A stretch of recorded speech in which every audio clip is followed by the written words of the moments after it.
ہر سال رمضان اور شوال کے چاند کو لے کر امت مسلمہ میں اضطراب کی سی کیفیت نظر آتی ہے۔ کوئی مقامی رویت کو قابل بھروسہ سمجھتا ہے، کسی کے نزدیک سعودی اور خلیجی ممالک کے ساتھ عید منانی چاہیے، اور کسی کا اعتبار عالمی رویت ہلال پر ہے۔ چونکہ رویت ہلال دین کے اہم رکن روزے سے منسلک ہے، سو اس کی درست فہم انتہائی ضروری ہے۔ اس ویڈیو سیریز میں ہم رویت ہلال کے مسئلے پر حکم شریعت، فقہائے متقدمین کی آراء سے روشناس ہوں گے۔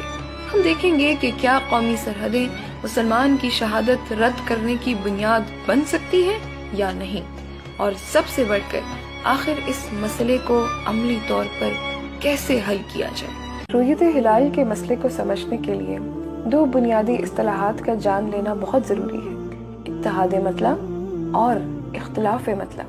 اتحاد مطلع یہ ہے کہ پوری دنیا میں کہیں پر بھی چاند دکھ جائے تو اس کا حکم پوری دنیا کے مسلمانوں پر لاگو ہوگا، یعنی چاند پوری دنیا میں ایک ہے، آسمان پوری دنیا میں ایک ہے، اور زمین بھی پوری دنیا میں ایک ہی ہے، تو چاند کے طلوع اور غروب کا حکم بھی ایک ہی ہے۔ اس کی دلیل وہ احادیث ہیں جن میں رسول اللہ صلی اللہ علیہ وسلم مدینہ میں موجود تھے۔ آپ نے مدینہ سے باہر کی رویت قبول فرمائی اور مدینہ میں لاگو فرمائی، جیسے حضرت انس بن مالک رضی اللہ تعالیٰ عنہ سے روایت ہے کہ ہمیں شوال کا چاند بادلوں کی وجہ سے نظر نہ آ سکا، لہٰذا ہم روزے سے رہے، لیکن دن کے آخری حصے میں چند مسافر مدینہ آئے اور رسول اللہ صلی اللہ علیہ وسلم کے سامنے شہادت دی کہ انہوں نے گزشتہ روز چاند دیکھ لیا تھا۔ بس رسول اللہ صلی اللہ علیہ وسلم نے لوگوں کو روزہ توڑنے اور اگلے دن عید کے لیے نکلنے کا حکم دیا۔ ابن ماجہ۔ اختلاف مطلع یہ ہے کہ چاند کی منزلیں الگ الگ ہیں، مطلع الگ الگ ہیں، لہٰذا ہر خطے کے لوگ اپنا چاند الگ سے دیکھیں گے اور اس کے مطابق رمضان شروع کریں گے یا عید منائیں گے۔ اس کی دلیل کے طور پر وہ واقعہ سامنے رکھا جاتا ہے جس میں رسول اللہ صلی اللہ علیہ وسلم کے وصال کے بعد ایک صحابی شام سے مدینہ آئے اور رویت کی خبر دی، لیکن ابن عباس رضی اللہ تعالیٰ عنہ نے یہ کہہ کر قبول کرنے سے انکار کر دیا کہ رسول اللہ صلی اللہ علیہ وسلم نے ہمیں چاند دیکھ کر روزہ رکھنے اور چاند دیکھ کر عید منانے کا حکم دیا۔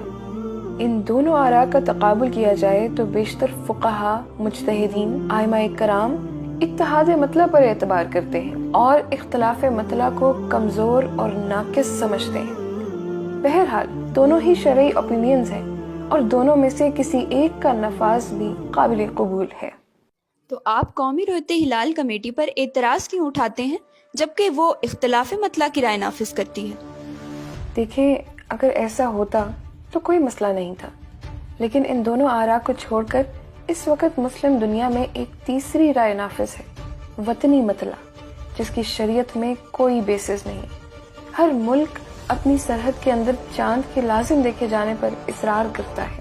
اگر پاکستان کی سرحد کے اندر چاند دکھائی دیا تو ہم مانتے ہیں، لیکن سرحد سے باہر دکھائی دیا تو نہیں مانتے۔ اگر یہ اختلاف مطلع کی رائے کا نفاذ ہی ہے تو پشاور اور کابل کا مطلع تو ایک ہی ہے، تو پھر کابل کی گواہی پشاور کے لیے کیوں قبول نہیں کرتے؟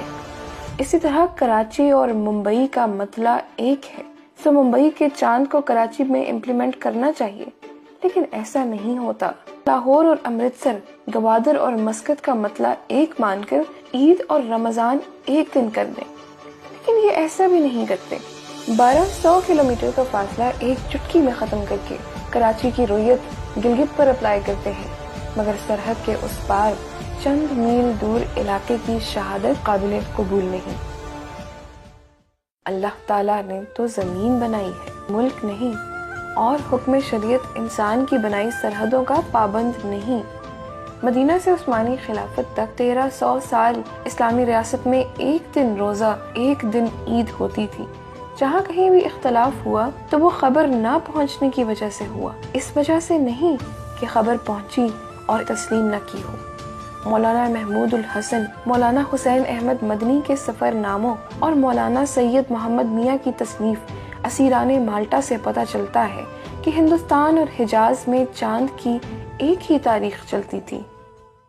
جنگ عظیم اول کے بعد جب استعمار نے خلافت عثمانیہ منہدم کی، مسلم سرزمین کو ٹکڑوں میں تقسیم کیا اور ہر ٹکڑے کو قومی پہچان دی، تو یہاں سے وطنی مسئلے کا غلط تصور پیدا ہوا۔